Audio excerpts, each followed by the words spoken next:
স্বচ্ছ ও নিরপেক্ষ নির্বাচন ব্যবস্থা। আমার ভোট আমি দেব, ন্যায়পরায়ণ লোককে দায়িত্ব দিব। আমার আমানত কেউ যদি খেয়ানত না করে, বাঙালি জাতি হিসেবে গর্ব করব। পুরনো পদ্ধতির সীমাবদ্ধতা।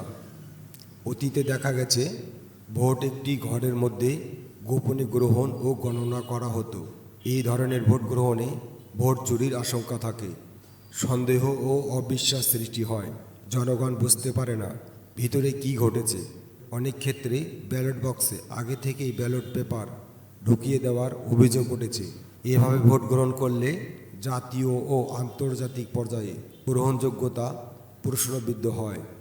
নতুন মডেলে স্বচ্ছ ভোট গ্রহণ। খোলা মাঠে ভোট গ্রহণ নিশ্চিত করতে হবে। আসুন সকলে মিলে নতুন মডেলটি গ্রহণ করি। মাঠের মধ্যে ভারী কন্টেনার দিতে হবে, যাতে সরাতে না পারে। কন্টেনারগুলো মাঠের চারদিক থেকে সবাই যেন দেখতে পারে। প্রতিটি কন্টেনারের ভেতরে আলাদা পার্টিশন থাকবে। প্রতিটি পার্টিশনের সঙ্গে একটি করে পকেট থাকবে, সহজেই যেন ব্যালট পেপার ঢুকিয়ে দেওয়া যায়। নির্বাচনী স্বচ্ছতা নিশ্চিত করার প্রক্রিয়া। ভোট গ্রহণের আগে ভোট গ্রহণকারী কর্মকর্তা, প্রার্থীর মনোনীত ব্যক্তি এবং কিছু নির্বাচিত এলাকাবাসী কন্টেনারগুলো পরীক্ষা করবে। ব্যালট বক্সের ভেতরে আগে থেকেই ব্যালট পেপার ঢুকিয়ে দেওয়া হয়েছে কিনা তা যাচাই করা হবে। এটা বাধ্যতামূলক করতে হবে। এই পরীক্ষার জন্য নির্দিষ্ট সময় নির্ধারণ করতে হবে।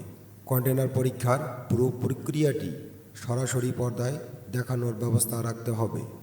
এটা বাধ্যতামূলক করতে হবে। নির্বাচনী সুরক্ষা ব্যবস্থা। পরীক্ষা শেষে প্রতিটি কন্টেনার তালাবদ্ধ করা হবে। প্রত্যেক প্রার্থীর মনোনীত ব্যক্তি, ভোট গ্রহণকারী কর্মকর্তা ও প্রশাসনের লোকজন মিলে নিজ নিজ একটি করে তালা কন্টেনারের মূল দরজায় লাগিয়ে দিবে। তালাগুলো সরকারের পক্ষ থেকে প্রদান করতে হবে এবং প্রার্থী চাইলে নিজস্ব সিলমোহর দিয়ে সিলগালা করতে পারবে। এবং প্রতিটি প্রার্থীর মনোনীত ব্যক্তি, ভোট গ্রহণকারী কর্মকর্তা, প্রশাসনের লোক নিজ নিজ তালার চাবি নিজের কাছে রেখে দিবে। ভোট গ্রহণ প্রক্রিয়া শুরু হবে। ভোট গ্রহণের সময় মাঠের আশপাশে অতিরিক্ত লোক জমায়েত হতে দেওয়া যাবে না। স্বচ্ছতা নিশ্চিত করতে মাঠের চারিদিকে প্রশাসনের লোকজন, সাংবাদিক ও হালকা কিছু লোক অনুমতি দেওয়া যেতে পারে। সকল ধরনের কার্যক্রম মাঠের বাইরে পরিচালনা করতে হবে। ভোটারদের জন্য প্রতিটি কন্টেনারে নাম ও রং ব্যবহার করতে হবে, যাতে তারা সহজে নিজের বুথ চিনে নিতে পারে।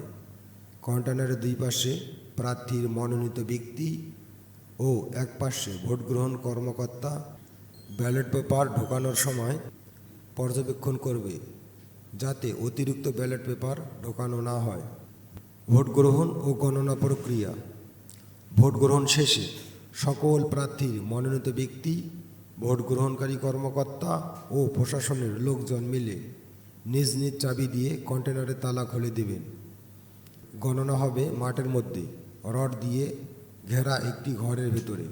এই ঘরের মধ্যে শুধুমাত্র প্রার্থীর মনোনীত ব্যক্তি, ভোট গ্রহণকারী কর্মকর্তা ও প্রশাসনের লোকজন থাকবে। অতিরিক্ত কেউ ঢুকতে পারবে না। ভোট গণনা ক্যামেরার মাধ্যমে সরাসরি পর্দায় দেখাতে হবে।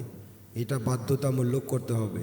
ভোটের সঙ্গে জড়িত সকলের জন্য একটি আইন করা যেতে পারে, 10 বছর কারাদণ্ড এবং চাকরি থেকে বরখাস্ত।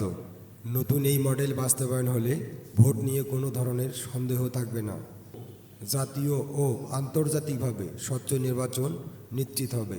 জনগণের আস্থা বৃদ্ধি পাবে এবং প্রকৃত গণতন্ত্র প্রতিষ্ঠিত হবে। বাঙালি জাতি বিশ্ব দরবারে গর্ব করতে পারবে। আসুন স্বচ্ছ ও নিরপেক্ষ নির্বাচন নিশ্চিত করতে সবাই মিলে নতুন মডেল গ্রহণ করি।